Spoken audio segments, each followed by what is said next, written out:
McGuinness and Reinhard of Australia on the Berkshire station. And on the Buck station, we've got the New Zealand double here.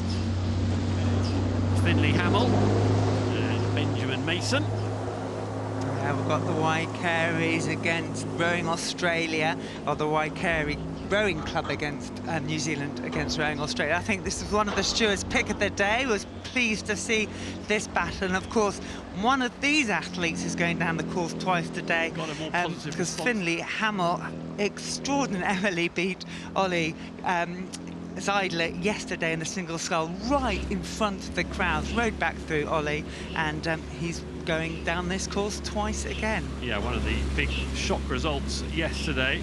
So an Antipodean battle here, a trans-Tasmanian battle, a bit of rivalry going on. The New Zealanders down a fraction on the Australians, Oscar McGuinness and Mitchell Reinhard, just half a length down. Yeah, and I umpired this Australian boat yesterday, and they were on the other side, other station, but again they had a really fast start, and that allowed them to control the GB boat that they were working against at this time. So a real advantage in this side-by-side racing if you can get out fast.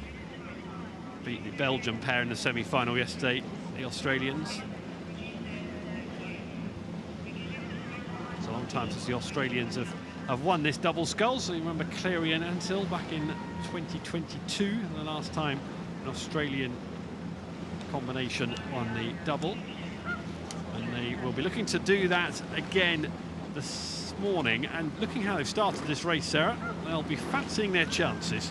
Yeah, well, keep an eye on it. I think it's side by side again at the moment. You know, the Australians did get out. They definitely got to that first marker, but the Kiwi boat is staying in there, staying with them, pressing their way through, and it looks to me like it's pretty level at the moment. So the New Zealanders to the left of your picture, you can see there in the bow seat, Hamill. They beat Jones and Bean of Canada in the semi-final yesterday.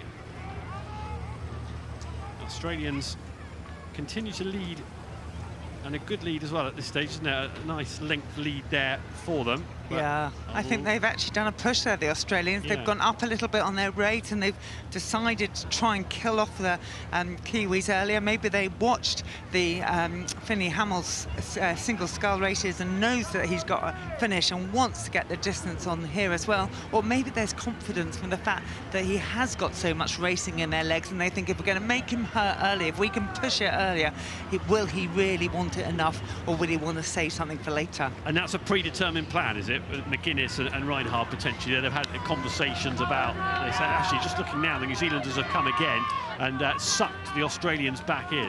Yeah, it's interesting, isn't it? And when you look at McGuinness and the bounce seat of that, he just seems to be dropping his head a little bit. So I wonder how much it's costing him for pulling the finish a little bit onto him at this stage rather than pushing as they were. They absolutely threw everything they had, I think, in that last 200 metres at the New Zealanders, and now the New Zealanders have responded. Yeah, look at that move from the New Zealanders there. Good power, and that hasn't taken them very long, has it, to zip by in the outside lane. Nicely done there from the New Zealand boat. They're the fastest moving boat on the water right now.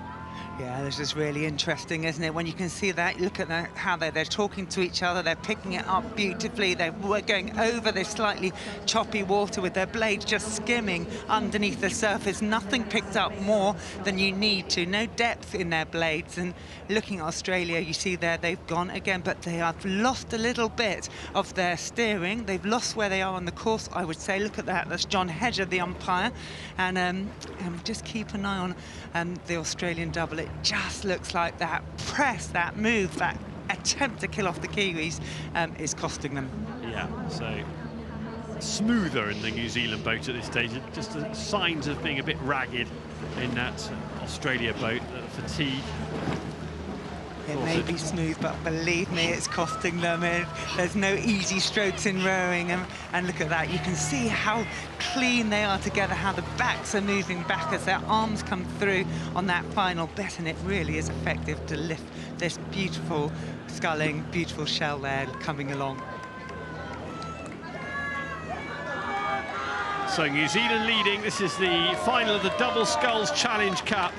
And it's Finlay Hamill and Benjamin Mason, the two 23-year-olds, both of whom have been to Henley Royal Regatta previously. And are looking good at this stage as they move in front of the stewards' enclosure now, which is already busy. Big crowd in again today, as there was yesterday for the semi-finals day.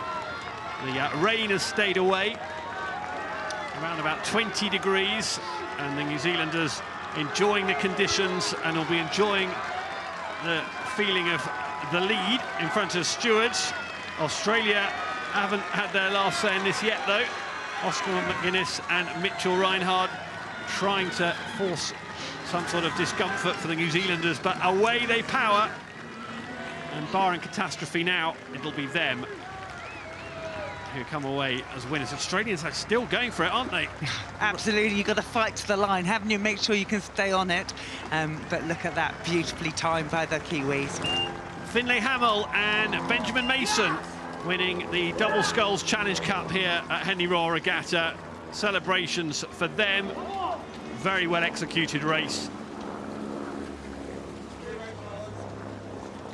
Look at that, amazing how much it's cost both, and respect from both these crews. You can hear the cheers, but also this look at each other. They have been in a battle and they know it. So the trans-Tasmanian rivalry. It was the New Zealanders who come out on top. Let's see McGuinness and Reinhard there. Here are the winners, Hamill and Mason. That winning feeling.